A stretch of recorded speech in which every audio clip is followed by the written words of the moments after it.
Chapter 1. The email was short, blunt even. We regret to inform you of the passing of Mrs. Judith Wyndham. You have been named the sole beneficiary of Wyndham Estate. At first, Elena Moore thought it was a scam. She almost deleted it without a second thought, alongside the endless stream of promotional emails and half-hearted apologies from her ex-boyfriend. But something about the name Wyndham made her hesitate. It tugged at a part of her memory that felt distant, like a melody she couldn't quite hum. 2 weeks later, she stood in front of it, Wyndham House, clutching her jacket tighter around herself as the coastal wind whipped at her hair. The house was massive, beautiful in a way that was both grand and tragic, like an opera singer mid-fall. Weathered stone walls, black iron gates tangled with ivy, cracked windows that seemed to watch her approach with tired, knowing eyes. The kind of house that felt less abandoned and more patient, as if it had simply been waiting for her. Maybe it was waiting for someone stupid enough to step inside, Elena thought grimly. The key turned in the lock with a reluctant groan. As the heavy front door swung open, a gust of stale, cold air greeted her, carrying the scent of old wood, damp earth, and something faintly floral. She stepped in, boots echoing on the cracked tile floor. Inside, the house was cavernous. The shadows stretched long and deep. Dust motes floated like lazy ghosts in the golden afternoon light seeping through the cracked windows. Elaborate chandeliers hung like skeletons from the ceilings. It was beautiful. It was broken. Just like her. Elena exhaled shakily and dropped her bags in the foyer, feeling the weight of the last few months crash down harder than the coastal rain outside. The breakup had been a slow, painful unraveling. Her ex, Blake, had been good at first, charming, attentive, so convincing in the way abusers often were. By the time she realized how much of herself she'd handed over piece by piece, it was too late. She wasn't even angry anymore. She was just hollow. Maybe that's why the house called me, she thought, running her fingers along the worn banister. Maybe it knew I had nothing left to lose. Elena wandered deeper into the house, her footsteps tracing a path through faded Persian rugs and cracked marble. Family portraits lined the halls, stern-faced men and delicate women with haunted eyes. None of them looked familiar. None of them looked kind. "Who the hell are you, Judith Wyndham?" she murmured aloud. There was no answer, only the whisper of the sea outside. She found the master bedroom on the second floor, massive, cold, with high arched windows that rattled softly in the wind. A four-poster bed dominated the room, draped in moth-eaten velvet. Dusty sheets still clung to the mattress like a shroud. On the fireplace mantel sat a single photograph in a cracked silver frame. A woman, young and breathtaking, smiling with a sadness that seemed too big for her face. She wore a simple dress, her hair pinned up.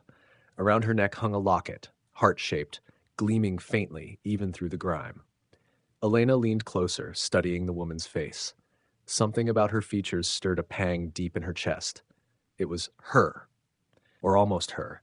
The same sharp cheekbones, the same dark, questioning eyes. But this woman was softer, worn by a different kind of grief. A chill brushed the back of Elena's neck. She turned quickly, heart pounding. But the room was empty. Of course it was. "You're just tired," she told herself. "New house. Old nerves. And maybe just a little bit crazy." Dragging her bags into the room, she peeled off her jacket, revealing bruises that had barely begun to fade, not from fists, but from words that had landed just as hard. She refused to let that life follow her here.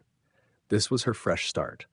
This house, despite its sadness, was her chance to build something of her own, or at least that was the lie she repeated as she unpacked. It was hours later, after night had fallen, that she found it. She was tucking a blanket into the foot of the old bed when her fingers brushed something tucked between the mattress and the wooden frame, thin and fragile. A letter. The paper was yellowed, the ink faded but legible. The handwriting was elegant, looping, old-fashioned. Her name, Elena, was written on the outside. Her breath caught. Carefully, she unfolded it. "My dearest Elena, if you are reading this, then fate has smiled upon us once more. I have loved you through lifetimes, across centuries. Your soul calls to mine as surely as the moon calls to the tide. I failed you once. I will not fail you again. This time, I will find you. This time, we will have our ending." No signature, no date. Elena sat heavily on the bed, the letter trembling in her hands. She told herself it was a coincidence, some forgotten relic left behind, meant for someone else. She told herself that a house this old had probably seen countless Elenas, but deep down, beneath logic and reason and all the scar tissue she'd built around her heart, something inside her stirred. Recognition, fear, hope. She folded the letter carefully and placed it in the nightstand drawer, telling herself it didn't mean anything. She didn't believe herself. Not even a little. Outside, the storm howled louder, rattling the windows, as if the house itself were sighing in relief. Its mistress had finally come home. Chapter 2, morning light poured through the cracked window panes in soft ribbons, illuminating the dust that hung heavy in the air. Wyndham House felt quieter this morning, but not less alive. Elena stretched in the enormous bed, the sheets rough against her skin. For a moment she lay there, trying to remember where she was, suspended between dreams and waking. The night before had been restless, her sleep filled with strange, fragmented dreams. The scent of roses, the brush of fingertips along her spine, the echo of a name whispered so close to her ear it still rang in her skull. Her name. Elena shook the lingering heaviness from her head and swung her legs over the side of the bed. The floorboards creaked under her weight. The letter she had found last night tugged at her memory, but she ignored the pull for now. She needed coffee. She needed normal. She padded downstairs barefoot, wincing at the chill seeping up from the stone floors. The kitchen was massive and ancient, with a heavy cast-iron stove and cabinets painted a peeling robin's egg blue. A faint, almost floral scent still clung to the air, despite the layers of dust. By some miracle, the utilities had been turned back on. She managed to wrestle the battered coffee maker into submission and stood by the counter, cradling the chipped mug between her palms as the first bitter sip warmed her throat. Outside, the town stretched beyond the estate's wrought iron gates, quiet, misty, almost unreal. She wondered if she should go into town, introduce herself, maybe figure out who this Judith Wyndham really was, and why a woman she'd never met had left her an empire of dust and memories. As she drained the last of her coffee, a soft metallic clink echoed through the front hall. The mail slot. Elena set the mug down and moved cautiously toward the door. A single envelope lay on the floorboards. Heavy cream paper, no stamp, no address. Just her name, scrawled across the front in the same old-fashioned looping hand as the letter she had found in the bedroom. Her heart picked up its pace. Hands trembling slightly, she bent down and picked it up. She hesitated only a moment before breaking the wax seal. Dearest Elena, you are here. You came back to me. I see you walking these halls, your spirit flickering through the rooms we once called ours. You do not remember yet, but you will. The walls remember. I remember. Soon, we will find each other again. Until then, know that you are not alone. Elena's fingers curled tight around the paper. This wasn't some forgotten relic. This letter was new, written for her, left for her. She wasn't alone in this house, or at least someone wanted her to believe that. The town of Wyndham Bay was postcard perfect, if postcards leaned heavily into coastal gothic. Elena drove her battered SUV down narrow, winding streets lined with crooked picket fences and salt-stained shops. She passed a tiny bookstore with hand-painted signs in the window, a bakery exhaling warm, yeasty air into the street, a crumbling church with a bell tower that looked ready to collapse. People turned to watch her drive by, not hostile exactly, but wary, as if they knew exactly who she was and weren't sure whether to welcome her or warn her away. She parked near a weathered sign reading Town Hall and made her way up the steps, heart thudding. Maybe someone here could give her answers, or at least confirm she hadn't stepped into the middle of some elaborate joke. The building's heavy oak doors creaked open, revealing a sun-drenched lobby with floors scuffed by generations of foot traffic. An older woman sat behind a reception desk, typing something furiously into an ancient computer. She glanced up as Elena entered, eyes narrowing. "Can I help you?" she asked, her voice. "Hi," Elena said, forcing a smile. "I'm Elena Moore. I recently inherited Wyndham House, and she faltered under the woman's piercing stare, wanted to introduce myself, maybe get some information about the property." The woman's mouth pressed into a thin line. "You're the one," she murmured, almost to herself. Before Elena could ask what that meant, another voice cut through the room, warm and rich. "Elena Moore," the man said, stepping out from a side office. "We've been expecting you." Elena turned and met him, Julian Hartwell, tall, broad-shouldered, with dark blonde hair that looked like he'd been running his fingers through it all morning. His eyes were a deep blue-gray, like storm clouds gathering at sea. There was something old-fashioned about the way he carried himself, formal but not stiff, like a man who had learned charm before arrogance could taint it. He smiled, and it was a real smile, not the practiced politician's grin she expected. Julian crossed the floor with an easy stride and extended his hand. His palm was warm against hers, the contact sending a jolt up her spine. "Julian Hartwell," he said, "Mayor of Wyndham Bay." "Mayor?" Elena said, blinking. "You're younger than I expected." His smile tilted, just a little crooked. "I'll take that as a compliment." For the first time in days, a reluctant laugh escaped her. "Come on," Julian said, releasing her hand too soon. "Let's talk." They sat in his office, a cozy, cluttered room filled with mismatched bookshelves, overstuffed chairs, and the faint scent of cedar. Julian offered her coffee, which she declined. She needed her mind sharp. "You have questions," he said, leaning back in his chair.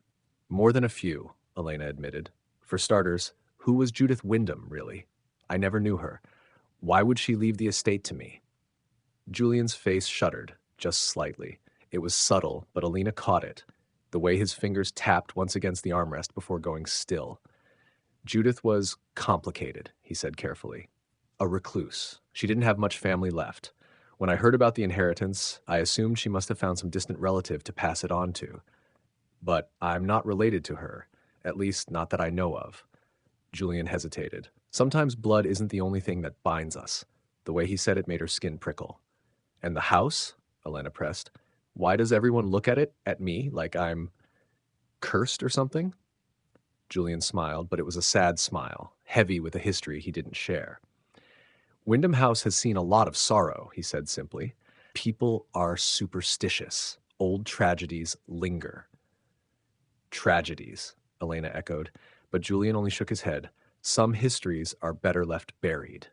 Before she could argue, he stood, smoothing the front of his worn blazer. The conversation was over. "I'll have the town clerk send over some paperwork about the estate," he said, walking her to the door. "And if you need anything, anything at all, I'm just a phone call away." There was something in his voice, something weighted, that made her chest ache a little. "Thank you," Elena said, genuinely. Julian opened the door, sunlight spilling between them. As she stepped outside, Elena glanced back once. Julian stood in the doorway, watching her go, a shadow crossing his face, and for just a moment, just a flicker, Elena felt the strangest sensation, as if she'd been here before, as if she'd turned away from him once, long ago, and never made it back. When she returned to Wyndham House that evening, a second letter was waiting on the floor inside the door. The seal was broken already, as if someone had read it first. Elena bent down, heart hammering, and picked it up. "The past is not finished with you. Be careful whom you trust, my love. Not all who smile are friends." Chapter 3. The dream came in pieces, stitched together with the fragile thread of memory. Elena stood in a grand ballroom, its crystal chandeliers blazing, its walls gleaming like the inside of a seashell. She wore a gown of deep red, her bare shoulders dusted with gold. Music drifted from a hidden quartet, lilting, mournful. Around her, faceless dancers spun in slow, ghostly circles. Across the room, a man stood watching her. She couldn't see his face, only the shape of him, tall and broad-shouldered, cloaked in shadow. He lifted his hand, beckoning. Her heart broke in her chest with a pain that was so vast, so ancient, she nearly stumbled. She moved toward him, feet gliding across marble like she weighed nothing at all. Closer, closer. Just as their fingers brushed, the chandeliers shattered, plunging the room into darkness. Elena woke with a gasp, sitting bolt upright in the tangled sheets. Her skin was damp with sweat, her heart hammering against her ribs. The pale morning light leaking through the curtains offered no comfort. It only made the cracks in the walls look deeper, older. "It was just a dream," she whispered aloud. But even as she said it, she didn't believe it. There was a weight to the dream, the same weight she felt pressing against her chest every time she found a new letter. The past was bleeding into the present, and she wasn't sure she could stop it. After a quick shower and a half-hearted attempt at breakfast, Elena wandered through Wyndham House, determined to shake the unease. She hadn't even explored half the estate yet. There were wings still boarded up, doors that stuck stubbornly in their frames, whole corridors swallowed by darkness. Today she would start. The house seemed to groan in protest as she pried open a narrow door near the back of the kitchen, revealing a steep, spiraling staircase leading downward into shadow. The smell that hit her was thick with damp earth and old stone. Basement, Elena thought grimly. Perfect setting for my inevitable murder. Still, something compelled her forward. One step at a time she descended, the old wood creaking beneath her weight. At the bottom, the air grew cooler, heavier. She clicked on the flashlight app on her phone, sweeping the beam across the space. Rows of ancient furniture were draped in moth-eaten sheets, broken statues, boxes stacked haphazardly, some spilling their yellowed contents onto the dirt floor. At the far end of the room, a massive stone slab jutted from the wall, carved with strange, almost Celtic patterns. A hearth? An altar? She couldn't tell, but it was the object resting in the middle of the floor that made her breath catch. A trunk. Old, heavy, bound with rusted iron. Elena crouched in front of it, her fingers tracing the ornate lettering burned into the wood. Wyndham. Heart pounding, she unlatched the heavy clasps and lifted the lid. Inside, layers of delicate fabrics, old dresses hand-stitched with care, a man's jacket stiff with time, photographs brittle and curling at the edges, and letters, dozens of them, bound together with a silk ribbon that had faded to a dusky rose. Elena plucked one free, her hands trembling. Elena, my dearest heart, my brightest flame. Each day without you is a wound that will not heal. I walk these halls and feel you in every stone, every shadow. I see your reflection in the glass and reach for you, only to find myself alone. I will find you again. I swear it, across lifetimes if I must. Yours always. The same handwriting, the same heartbreak. This was no prank, no game.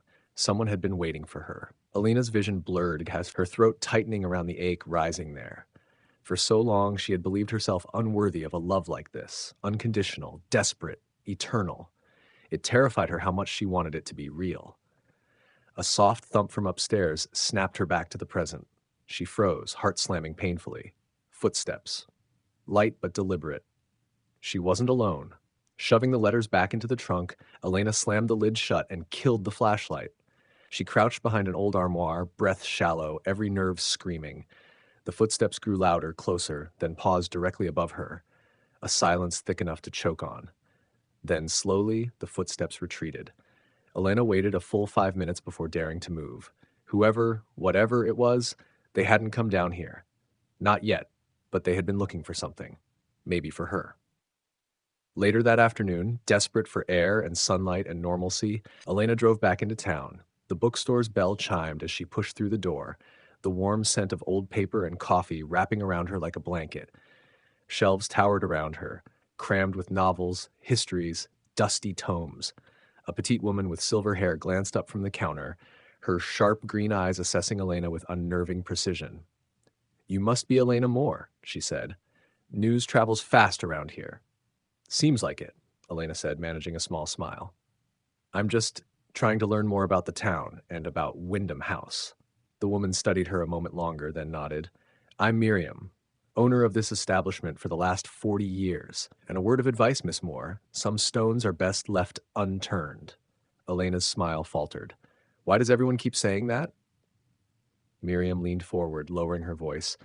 "Because the past has teeth, and sometimes when you dig too deep, it bites."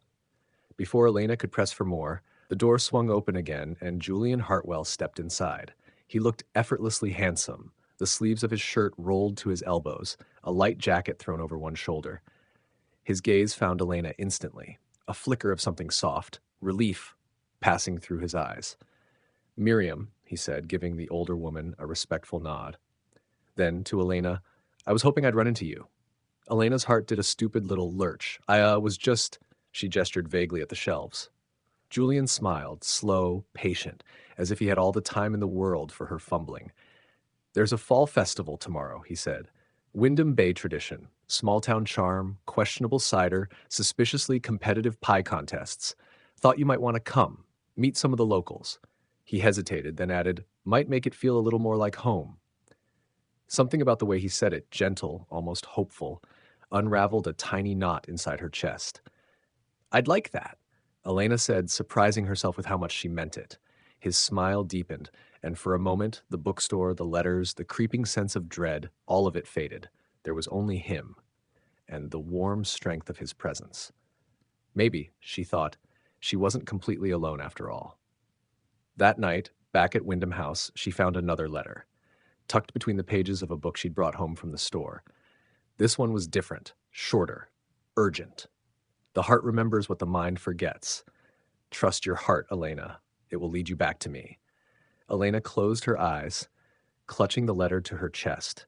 She didn't know who she was in the stories that whispered through these halls, didn't know who she was supposed to become, but somewhere deep down she could feel it stirring. The roots beneath the stone were waking, and they were reaching for her. Chapter 4. The festival banners whipped in the sharp October wind, the colors faded but stubborn, crimson, gold, deep forest green. They stretched across the town square above booths selling spiced cider, homemade pies, knitted scarves, and dusty old books. Children darted through the crowds with sticky fingers and laughter that echoed against the weathered stone buildings. Somewhere, a fiddler played a wild, aching tune that made the hairs on Elena's arms stand on end. She had to admit it. Wyndham Bay knew how to do atmosphere.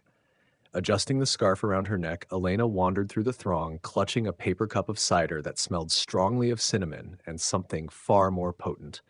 Her gaze flickered from booth to booth, heart thudding more heavily than she wanted to admit. Part of her, the reckless, hidden part, hoped she'd see Julian. Another part warned her not to hope too hard. Trust your heart, the letter had said. But what if her heart had already been wrong once before? Elena barely had time to brace herself before she spotted him, near a stall selling carved wooden figurines. Julian was dressed simply. Dark jeans, a gray sweater pushed up to his elbows, a leather jacket slung carelessly over his shoulders. He looked up as if sensing her stare, and when his eyes found hers across the crowd, the noise around them seemed to fade into a low hum. For a moment, neither of them moved. Then Julian smiled, small, almost shy, and beckoned her over with a tilt of his head. Elena's feet moved before her mind could catch up. "Hey," he said as she approached, his voice low enough to cut through the crowd without needing to raise it. "Hey yourself," Elena replied, trying for casual and landing somewhere closer to breathless. Julian glanced around, then leaned in, conspiratorial. "You survived the cider. Impressive. Some years it's been known to fell entire football teams." Elena laughed, the sound spilling out of her before she could second-guess it. Being near him, it made her feel lighter, even when everything else felt heavy and confusing. "You seem like you could use a tour guide," Julian said, his tone gentle, almost coaxing. She nodded, and just like that, he fell into step beside her, an easy, unforced rhythm between them. They wandered the festival together, Julian pointing out landmarks, the bakery known for starting small-town feuds over who made the best apple tart, the faded town mural that every mayor had promised to fix but no one ever did, the booth where Miriam from the bookstore presided like a queen, selling rare editions with a twinkle in her sharp green eyes. Elena felt herself relaxing, sinking into the day. For a while, she almost forgot about the letters, about the house, about the feeling that something unseen was constantly pulling at the edges of her life. Almost. Later, as twilight melted into the velvet of early evening, Julian led her to a quieter corner of the square, near a derelict wishing fountain choked with moss. "This," Julian said, tossing a coin into the stagnant water, "is where bad ideas are born." Elena raised an eyebrow. "That sounds promising." He grinned, sheepish. "Every teenager in town makes a wish here at some point, usually about escaping, falling in love, winning the lottery. You know, grand plans." "And you?" she asked, voice soft. Julian hesitated, a shadow flickering across his features. "I wished for forgiveness," he said finally, his voice rougher than before. The air between them shifted, heavier now, laden with things unsaid. Elena wanted to ask. God, she wanted to ask. But something in his eyes, something fractured, warned her back. Instead, she dug into her pocket for a coin. She closed her eyes, the cold metal warming in her palm, and made her wish. "Let me find the truth. Let me find where I belong." The coin hit the water with a soft plink. When she opened her eyes, Julian was watching her, not smiling this time, but something deeper, something raw. "You look like her," he said suddenly. Elena blinked. "Who?" Judith Wyndham, he said. At least in the old portraits, you could be her twin. The words sent a shiver skittering down her spine. She hadn't seen any portraits in the house, only fragments, broken frames, torn canvases. Maybe that's why she left it to me, Elena said, trying to sound light. Julian's gaze didn't waver. Maybe. But there was something tight in his jaw, something he wasn't saying. Before Elena could press him, a voice rang out across the square. Loud, brash, unwelcome. Well, well, if it isn't our little ghost come back to haunt us. A man stepped into the flickering lamplight, tall, wiry, quiet, with a cruel twist to his mouth. His eyes, pale and flat as dead fish, raked over Elena like she was something rotting. Julian immediately shifted, placing himself half a step between her and the newcomer. Back off, Marcus, Julian said, voice low and controlled. Marcus laughed, an ugly, hollow sound. Just curious, Mayor. Thought you'd want to warn the lady. You know what happens to women who stay too long at Wyndham House. The crowd around them had gone silent, a hush falling over the festival like a held breath. Elena's skin prickled. What does he mean? Julian shot Marcus a look that could have frozen stone. It's just superstition, he said tightly. Old ghost stories. Marcus smirked. Tell that to Catherine Hale. Elena froze. She hadn't heard that name before, but the way Julian flinched, the way color drained from his face, told her everything she needed to know. There was a story there, a story no one wanted her to hear. Marcus tipped an imaginary hat and melted back into the crowd, leaving a silence in his wake that throbbed like a bruise. For a long moment, neither Elena nor Julian spoke. Then, very quietly, Julian said, You should be careful, Elena. The words were gentle, but the warning in them was sharp enough to bleed. That night, after tossing and turning in a bed that felt too big, too empty, Elena gave up on sleep. She padded down the grand staircase, the house groaning and settling around her. The moonlight slanted through the windows, painting the marble floors in silver. Drawn by some instinct she didn't fully understand, she found herself back at the heavy wooden front door. Another letter lay waiting. This one was different. The paper rougher, the ink smudged, as if the writer had been shaking. He stands at your side now as he once did. But he wears a different face, a face marked by betrayal. Beware, my heart. Beware the one you love. Elena pressed the letter against her chest, breathing in its metallic, bitter scent. She wanted to believe she was safe here, wanted to believe Julian was different, solid, kind, real. But deep inside, a cold coil of dread had already started to unfurl, because if Julian Hartwell was hiding something from her, something about the house, something about the past, something about her, then falling for him wouldn't just break her heart. It might destroy her completely. End of part 1. Elena's journey into the heart of Wyndham House has only just begun. Secrets have stirred, old ghosts are waking, and the deeper she falls, the more dangerous the truth becomes. This was part 1 of Whispers in the Walls. Make sure to subscribe or follow to catch part 2, where love, betrayal, and buried lies will collide, and nothing will ever be the same. The whispers are only getting louder.